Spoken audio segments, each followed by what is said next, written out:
Рустам Минниханов официально признал: в Татарстане системный дефицит кадров. Не хватает врачей, учителей и инженеров. Глава республики предлагает два пути – зазывать мигрантов или закупать роботов. Собственными трудовыми ресурсами мы пока не справляемся. Есть два пути.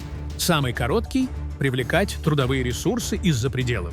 Второй, который требует более серьезной работы и более перспективный, это роботизация и автоматизация. Но есть и третий путь, о котором молчат. Знаете ли вы, что за пределами Татарстана живет почти 75% всех татар мира? Это миллионы лояльных, образованных и культурно близких людей.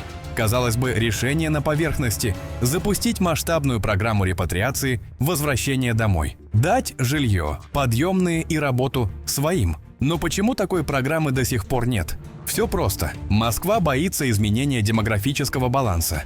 Там идет дальше. Я русский. Вот она. Просто наверх подняли руку.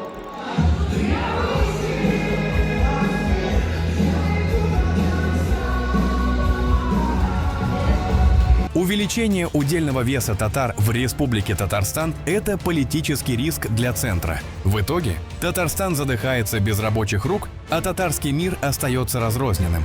Так что важнее – экономика республики или страхи Москвы?